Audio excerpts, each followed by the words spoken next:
Selamat malam para netizen dimanapun kita berada, salam inspirasi bagi kita semua. Ini agak menarik juga ternyata ya, Ubaidillah Badrun sebut bahwa koalisi besar itu tidak tahu malu. Apakah seperti itu begitu kan ya? Di mana letak kalau dia tidak malu begitu, tidak tahu malu begitu? Ya mungkin saja adalah setelah KIB membentuk koalisi, membentuk sekber dan sebagainya, lalu kemudian KIR juga membentuk seperti itu begitu. Artinya kalkulasi politik hari ini tidak menentu begitu. Bisa saja begitu kan ya. Dengan alasan-alasan di bawah komando Pak Jokowi begitu kan ya. Tentu ini kenapa Pak Jokowi masih cawe-cawe capres seperti ini begitu kan ya. Ngomongnya ya mencela-mencele ya. Ngomongnya tidak ingin ikut-ikutan masalah pilpres ya, jangan istana jangan dibawa-bawa, tahu-taunya seperti ini begitu. Ya pada hakikatnya seorang presiden kalau ingin dihormati ya menjadi independen, tidak ikut-ikutan masalah ini begitu. Jadi saya rasa perkembangan hari ini politik sangat menarik begitu. Apa yang disampaikan Ubaidillah Badrun ada benarnya juga begitu ya. Tetapi mari kita baca terlebih dahulu komentar-komentar netizen seperti ini. Ini komentar-komentar netizen ya sangat menarik ya. Ubaidillah Badrun sebut koalisi besar itu tidak tahu malu. Ini ya besar kriminalisasi semua termasuk hutan di sawah. Ini banyak sekali begitu kan ya. Bagi yang publik menutup mata ya dengan keadaan yang nyata merupakan bagian dari keberhasilan miris dan memalukan ya. Terlalu berambisi dengan kekuasaan terutama Pak Prabowo.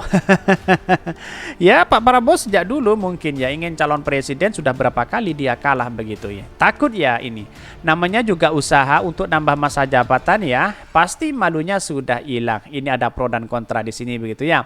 Malu udah menjadi hal langka dan mahal ya. Pak Ubed cuma menegaskan. Betul sekali begitu ya. Ada pro dan kontra di sini apa yang saya bacakan begitu. Tapi ini merupakan edukasi kepada kita begitu.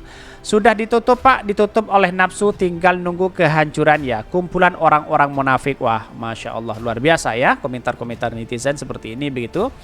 Bahkan dari dasar kadrun, Badrun. Kalau ngomong jangan terlalu jujur gitu dong. Bukan hanya tidak tahu malu, tapi minim kepekaan ya terhadap kondisi rakyat. Di tengah kegagalan penguasa mensejahterakan rakyat, mereka malah sibuk bermanuver demi mempertahankan kekuasaan, seolah sengaja menutupi berbagai masalah yang terjadi. Bisa saja terjadi begitu. Bahkan rakyat sudah dikorbankan ya, Pak Presiden sudah cawi-cawi seperti itu. Lalu kemudian ya koalisi perubahan, bahkan menterinya pun begitu kan ya. Pak Zulhas, Pak Airlangga di situ begitu kan ya. Banyak sudah sibuk copras capres sana sini begitu. Rakyat sudah tidak diperhitungkan, tidak dipikirkan. Di mana letak logikanya? Bayangkan begitu ya. Apa-apa naik pencitraan sana sini sudah semakin merajalela begitu ya. Ya pada hakikatnya rakyat yang menjadi korban seperti saya, rakyat biasa begitu, rakyat jelata yang kemudian ya tiba-tiba kalau saya demo kepada pemerintah dianggap sebagai anti pemerintah dan sebagainya. Kok serba salah masyarakat begitu ya. Jadi pada hakikatnya apa yang terjadi kepada bangsa kita, kapan mau maju kalau seperti ini terus begitu ya. Betul koalisi besar tak tahu malu, beraninya main keroyokan demi nafsu bejat berkuasa ya. Ini cek fakta, koalisi besar berisi 1. Ketua-ketua partai pengusung presiden 3 periode langgar Undang-Undang 45. Orang-orang doyan impor beras, gula, kedelai, daging sampai cangkol ya. Menteri yang larang rakyat jual pakaian bekas ya. Sudah 10 berkuasa tapi tidak mampu sejahtera rakyat. Ya bisa saja seperti itu begitu. Karena pada hakikatnya tahu sendiri situasi dan kondisi rakyat hari ini begitu ya. Masih ingat nggak kata-kata Yusuf Kala ya waktu mau pemilu di 2014? Kalau Jokowi terpilih maka hancurlah kita. Kata-kata menjadi kenyataan meskipun tidak hancur tapi jelas gagal mencapai cita-cita bangsa dan negara. Beruntung besar-besaran tanpa perhitungan yang matang telah menggadaikan masa depan bangsa. Tetapi inilah catatan demokrasi kita, ada pro dan kontra begitu ya. Tetapi mari kita baca terlebih dahulu beritanya seperti ini. Ini beritanya ini agak menarik begitu ya. Koalisi besar yaitu tidak tahu malu, kata Ubaidillah Badrun ya.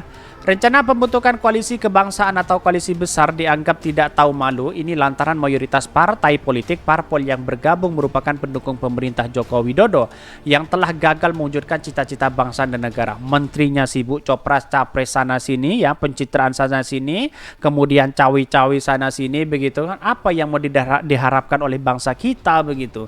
Ya rakyat menjadi korban. Saya masih teringat apa yang disampaikan oleh Cak Non. Siapapun presidennya, pula elektabilitas apapun, sebagus apapun, kalau didesain seperti ini ya sudah ditentukan siapa presiden itu begitu. Di mana koalisi kebangsaan tersebut sedianya akan terjadi lagi gabungan Koalisi Indonesia Bersatu (KIB) dan Koalisi Kebangkitan Indonesia Raya atau KKIR. Artinya koalisi ini dihuni oleh 5 partai, yaitu Partai Golkar, PAN, P3, dan Partai Gerindra dan PKB. Bahkan analisis soal politik Universitas Negeri Jakarta UNJ Ubaidillah Badrun mengatakan secara faktual koalisi besar berisi parpol yang selama ini mendukung pemerintah hingga 80% lebih anggota DPR. Itu berarti mereka turut mendukung pemerintah yang telah gagal membawa bangsa negara ini menuju cita-cita atau tujuan bernegara. Wah, ini semakin kacau begitu kan. Di Kemenkau katanya ada money laundry begitu kan, 300 triliun, bahkan Pak Mahfud sudah mengatakan seperti itu begitu, tapi sampai sekarang ya tidak ada buktinya, lalu kemudian sudah hilang di telan jalan begitu ya. Jadi angka korupsi semakin meningkat begitu ya, banyak polarisasi yang dibangun sana sini, rakyat menjadi korban, kubu sana kubu sini begitu kan. Artinya selama ini benar ya, seharusnya partai politik itu adalah ya kita bagaimana cara kita mensejahterakan rakyat itu pertama kali, karena itulah sebagai wakil rakyat di situ begitu. Kalau seperti ini terus ngapain kita ada pemilihan kalau sudah tahu siapa calonnya yang sudah menang di situ begitu ya.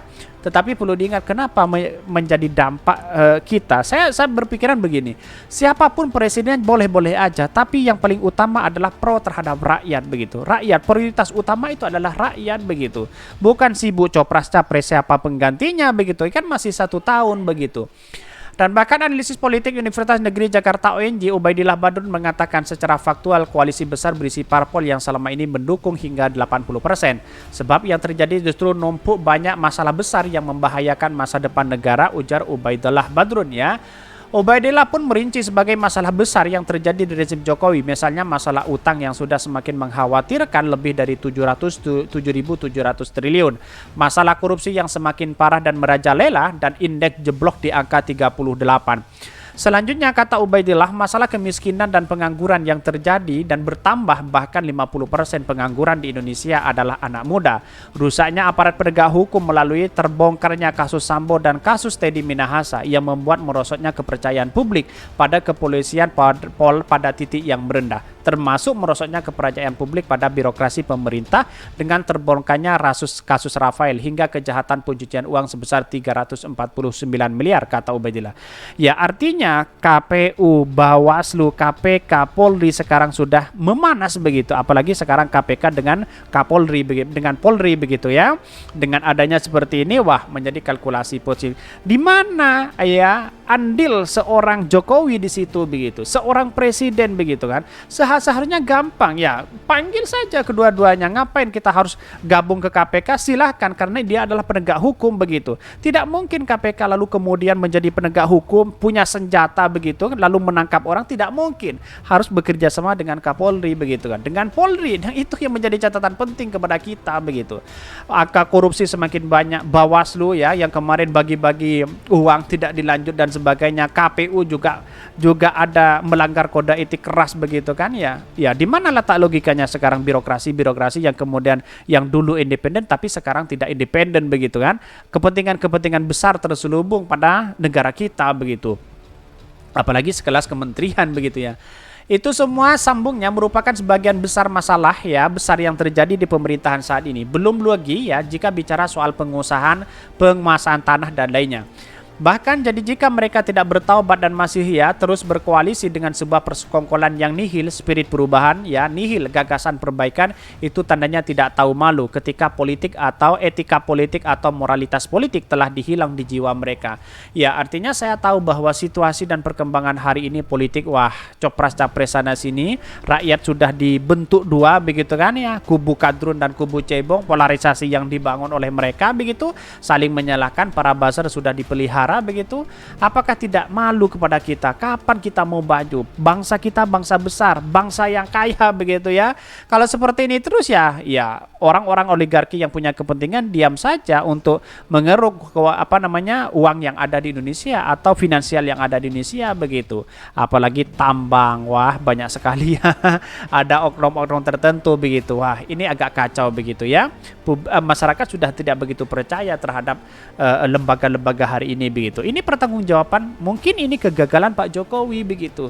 Ya, setidaknya kalau sudah gagal ya ngapain masih dibela sana sini? Itu yang menjadi pertanyaan hari ini begitu.